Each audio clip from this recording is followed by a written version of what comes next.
On October 8th, 2017, Goku accessed his first brand new transformation that had nothing to do with Super Saiyan in almost 30 years. While it would evolve over the rest of the Tournament of Power into something even greater, Ultra Instinct represented for the first time in ages that going forward, just unlocking higher levels of Super Saiyan would no longer be enough to stay relevant in the story. While everyone was excited to see a form that was unlike anything that had come before it, one that finally felt as godly and transcendent as the prior God forms should have, a question began to arise. What about Vegeta? Hello everyone and welcome back to Lonk's Takes. Today we're going to be discussing Vegeta's eventual alternative answer to Ultra Instinct that came 4 years later, Ultra Ego. I ran a poll to see which of some of the major characters of Super you wanted to see explained in greater depth, and Ultra Ego beat out characters like Moro, Jiren, and Beerus in an absolute landslide. If you want to help decide future topics, make sure to like and subscribe so you can stay up to date on all my videos and channel polls. I totally get why people would ask for a more in-depth explanation on this form. After all, it's only been around for one arc, and the explanations we've gone for have been few and far between. Even then, the answers we've gotten have sounded both esoteric and hyperbolic. Thus, this video will be divided into two parts. The first will be explaining how I believe the form works, where it comes from, and where the form can evolve in the future. The second part, I will address the actual title of the video, actually analyzing how strong the form is and how strong Vegeta is while using Ultra Ego in comparison to other characters in the Dragon Ball universe currently. So let's jump right in. What we know about Ultra Ego outside of Vegeta is very limited. This is due both because no one else besides him has actually used it before within the manga itself, and it's only a concept we've known for about a single arc now. Firstly, as explained by Taro, this is a move used by the Gods of Destruction, just like it is for Vegeta. This means that unlike the angels who are constantly in a state of Ultra Instinct, Gods of Destructions are not in a constant state of Ultra Ego. This is why we did not see it get used in the Battle of Destroyers during the Tournament of Power. For the gods, or at least for Beerus, using this technique comes so easily to them due to their mentality, which is thinking about destruction and nothing else. This is when things get weird, because that by itself does not cause the Ultra Ego form to occur. After all, Vegeta does try to be like how he was before his character development over the Namek and Cell saga, saying that he failed to revert to being the unfeeling man he once was. Obviously, that unfeeling Vegeta of the past did not have Ultra Ego. That being said, it's said that the only reason that the transformation was triggered was because of the intensity of the battle, bringing out his warrior race blood and then awakening the destructive power to its fullest. So, if Saiyan Saga Vegeta had known how to use destruction during his fight with Goku, he probably would have locked Ultra Ego as well. With these two things in tandem, the mentality and knowledge of destruction combine to turn a mortal's normal ki into that of a god of destruction. This actually lines up pretty well with how its implied gods of destruction work, with how any race can apparently become a god of destruction, and how it's already been presented in the anime, with Toppo being able to unlock it once pushed both to his physical and moral limits. In other words, the destruction technique without the form was like Vegeta's own version of Ultra Instinct Sign, and his battle with Granola was like Goku's battle with Jiren that eventually awakened, mastered Ultra Instinct. This also explains why Vegeta's form is still imperfect, as he truly is no longer someone with the singular concerns. His ego has limits. This is why we see the form take, quote, too much damage and knock out Vegeta. As of now, this is the best explanation for what the form is, but what can it actually do? Once in this state, Vegeta gains two new abilities that he didn't have before. Firstly is the fact that he can now imbue his Ki Blasts with destruction energy, which turn whatever they hit into nothingness. Though, as it's presented, if you're strong enough, you can hold it back and not get erased, just like how a Kai works in the anime. This also explains what Goku did against Zamasu was not actual destruction, but just using normal God Ki to erase something as much as possible. If it had been actual destruction, there would have been a massive unleashing of energy from Zamasu's body getting erased, something we absolutely did not see. Secondly, and more importantly, Ultra Ego allows its user to grow stronger the more damage they take on top of the natural Saiyan ability to go stronger in combat.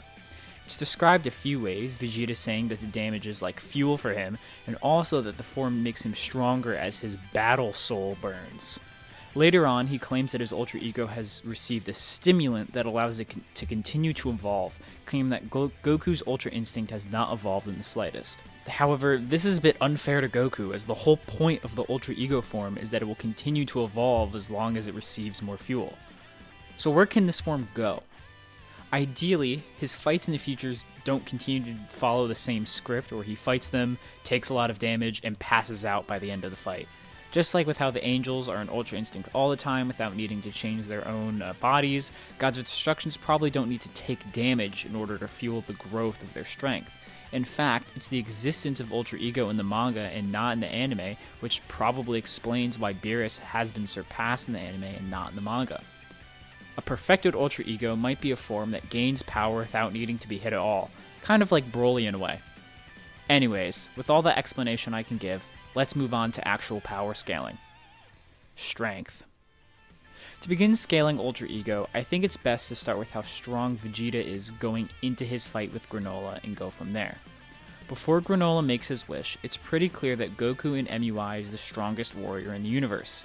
He thinks Moro, before he even absorbs Beerus' power, is the strongest or toughest person he's fought, and proceeds to beat Angel Moro, only needing help once Moro fuses with the Earth. This means that this Goku is stronger than Broly. Similarly, at the start of the Moro arc, their blue forms have already become stronger than MUI during the Tournament of Power from just fighting Broly. I say this just to put it out there that surpassing MUI in blue over a single arc has already happened once before. This is because by the time they're preparing to fight Granola, Vegeta, who hasn't even unlocked Ego yet, believes that he's maybe superior to Goku. This kind of makes sense, given how that during their respective training arcs with Whis and Beerus, Vegeta was more about gaining greater power, while Goku was about just getting better at UI without actually increasing his pure power level. We can also look to their fights with Gas to see if this is true. It's hard to make a direct comparison, so I'll just ask you this. Who's stronger? A fighter who pretty easily beat a clone at the fraction of their full power, or a fighter who managed to hold his own against the real person who was trying to kill him? Regardless of this, there is a lot of implications that at the end of both of their respective fights, that Granola was still the strongest, being called unequaled. In chapter summaries, he's repeatedly referred to as the strongest in the universe in the same breath as Ultra Ego and Ultra Instinct. However, this really isn't the full picture, as it's Vegeta who pushes Granola to become stronger and eventually fully come into his own as the strongest in the universe, and is able to then finally fully use his power even as Vegeta's own power grows. So right before Gas shows up, with his own wish granted, I believe the scale looks something like this. 2 Eyes Gas over Ultra Ego over 1 Eye Gas over MUI Goku, who's relative to or just above Blue Evolution Vegeta. Now, people who may be knowledgeable in Toyotaro interviews may point to the fact that Toyotaro said Vegeta hadn't exactly caught up to Goku. However, this is when Gas had not even begun to battle Ultra Ego Vegeta yet.